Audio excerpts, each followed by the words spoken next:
Oh, no! Steve Grissom for that horrible crash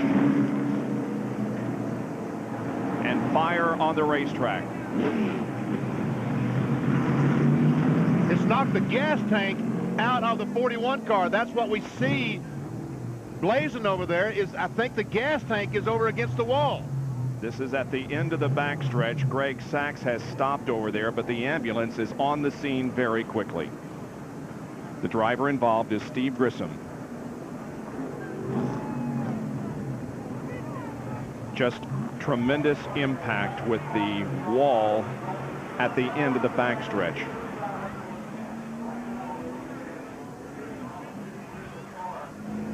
That is not where he made contact with the wall, but I think that would be the gas tank, folks. I think it, have to wait and see. Yeah. There's not much you can say at this point except let's just hope and pray that Steve Grissom is okay. The fire crew also quickly on the scene. They have that fire extinguished already. You can see the angle of the wall there at the end of the backstretch. Here is a replay. And we see him back at the very end of the screen. Right there. Right there is the white car.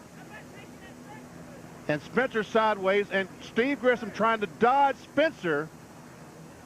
Just all of a sudden, boom, and look at the car go up in the air. That's the Mike Skinner car. Yep. Mike Skinner and Steve Grissom tried to dodge Skinner.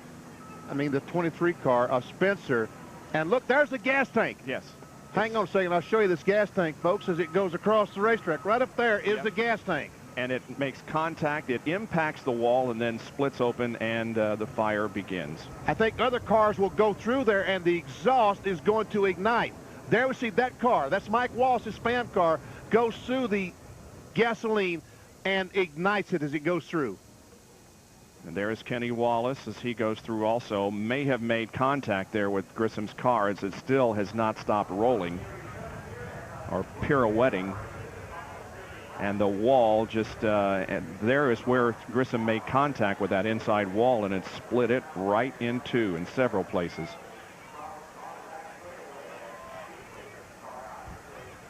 So they continue to work to get Steve out of the car. Here's the Pennzoil copter cam shot. And there we see Grissom. There we see the gasoline. Look at all that gasoline when it ignites, when he hits the wall. And there we see Mike Wallace go through, ignite the gasoline.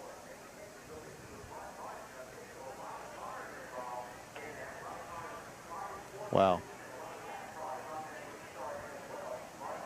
Steve Grissom, originally from Alabama, has been making his home in Concord, North Carolina, driving the Kodiak Chevy owned by the Larry Hedrick team.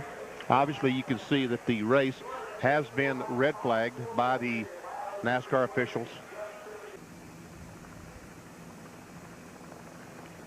We'll continue to monitor this situation very closely, and just as soon as we have any concrete information on the condition of Steve Grissom, we will, of course, pass it along to you. In the meantime, let's take a break.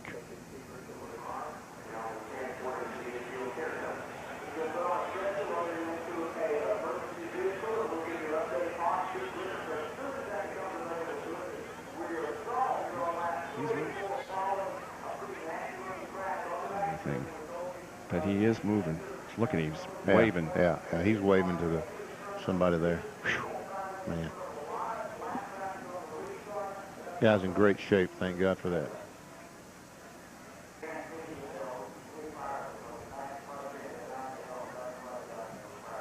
What are they doing? Why are they using the jaws of life now? Just drag the thing up on the back of the rack. Well, yeah, just it ain't worth a dime. What are you going to do about fixing this fence? Sir? That's a good question.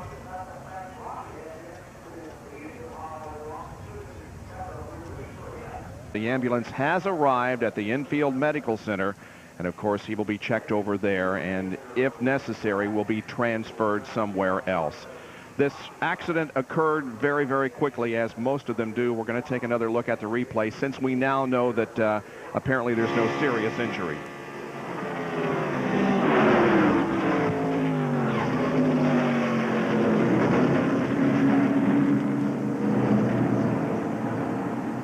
mean, is that unbelievable? It's unbelievable how quickly that Steve Grissom is going straight, and the next instant he's going straight into the wall and backs into the wall, and then over he goes.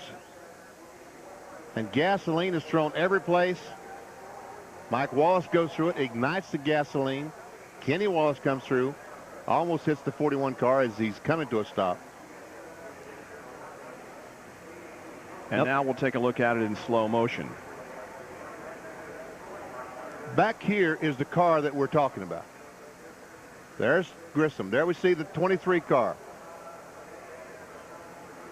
Now then, the 23 car is spinning. Now Steve Grissom tries to avoid him. He turns. He does avoid him. Mike Skinner comes along, boom, and runs over the 23. Now here comes the 41. Pieces are coming off the car. The flaps come up to keep the car on the ground. Now watch the retaining wall as he makes contact. And this guy here needs to turn around and look the other direction. And boom, the wall just comes apart. And then he comes off the wall, and all that is gasoline. And here goes the gas tank across the racetrack. Jeff Bodine goes by. The gas tank goes up against the outside retaining wall and stops. And as Mike Wallace comes through, he will ignite. There he ignites the gasoline. And here's the 81 coming along, and he makes slight contact with the 41 car right there. And the 81 car did have some significant damage as a result of hitting mostly debris that was coming off of Grissom's car. Okay, Bob, we're back here at the Infield Medical Center, and several team members and family members from other teams have been into the medical center, and I just spoke with Diane Bodine, who came out and told me that Steve is complaining of an ankle injury, and that's it. His wife Susan is in there. They have spoken, so Steve appears to be okay. He does have an ankle injury. That's what he's telling the medical people right now, so we'll have more information, but right now it certainly appears to be extremely good news for Steve Grissom after a horrifying crash on the backstretch here. Well, I'll take an ankle injury for what he could have come out of this with, huh? Yeah. I mean, there's no back of the car. It's completely gone. The Kodiak Chevrolet, it's just gone. They do now have the car righted, and we'll put it on the rollback and drag it back to the garage area. All that happened on lap 2. And now, under caution, Juan Pablo Montoya has crashed and gone aflame. Holy cow, what happened? We just got a report that he was complaining about a bad vibration in every gear. No, Larry, he just slammed into the jet dryer. I think he slammed into the jet dryer. They're trying to clear debris off the racetrack, and the car brakes, won't steer, and he slides up the track and into the back of that surplus helicopter jet engine on a trailer used to dry the racetrack. Larry, Mike, I saw sparks coming out from the car as if it had a tire down or something. What an incredible turn of events. I've never in my life. Oh my gosh. And all that spilled jet fuel found something hot to ignite it. Safety workers quickly on the scene. And this is a bizarre twist to this Daytona 500. Down in turn number 3.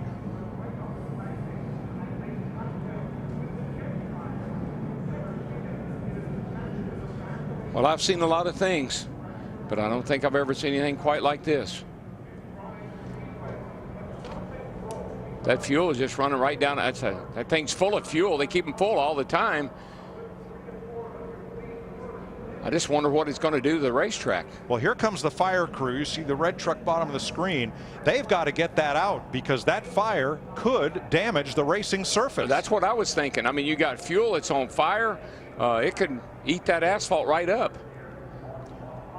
It is commonplace for track safety, rescue, track drying vehicles to circulate the track under a caution flag. Drivers must maintain reasonable speed while catching up the pack and avoid those emergency vehicles. They're brightly lit and everything. That's easy to do. when you can be under control of your race car. I just wonder if Montoya was going down the back, catching up with the field, and he didn't know the safety truck was up there. They called him on the radio and said, "Watch that safety truck," and the car darted hard right.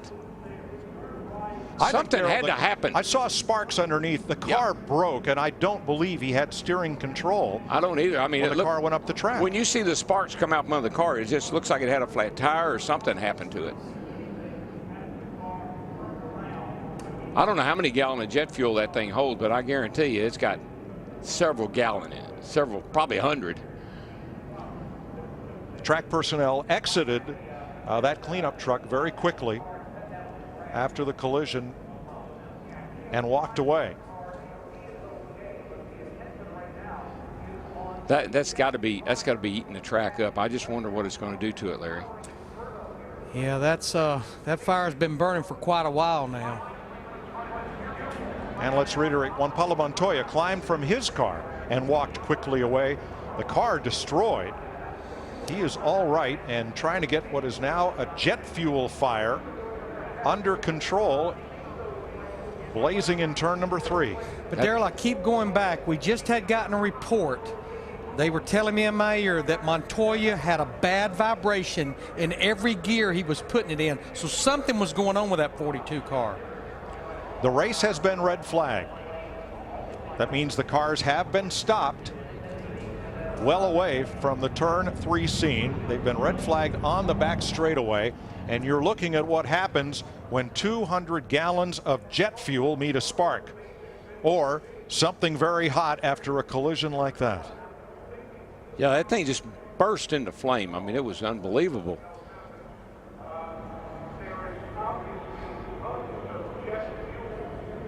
Still trying to get it under control.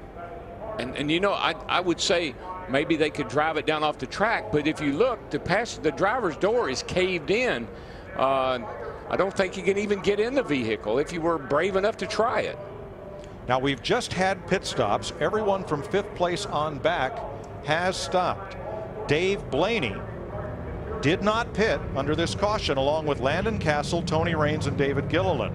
They are the race leaders as we are under the red flag. Blaney driving for the Tom Baldwin Jr. team.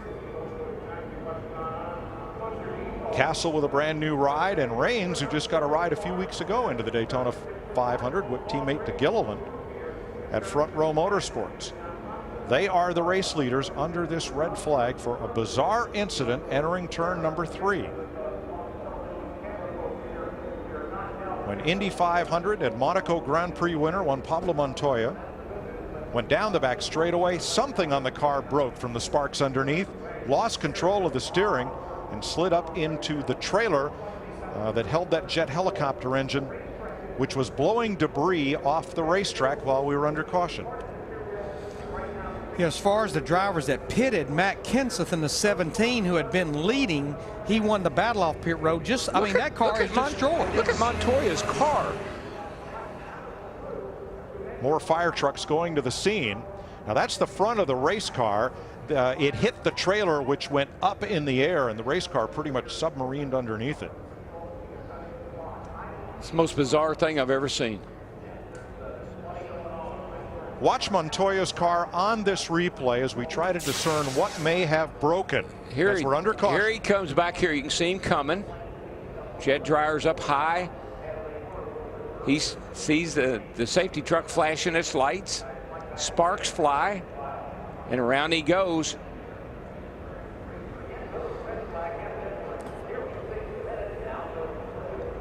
Here's a different angle.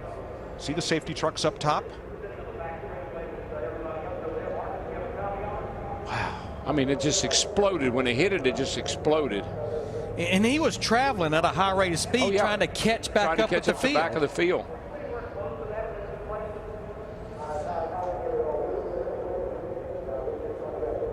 Montoya climbs away, and the driver of the safety truck was helped from his vehicle, walked down the banking and away. We have some audio from Juan Pablo Montoya.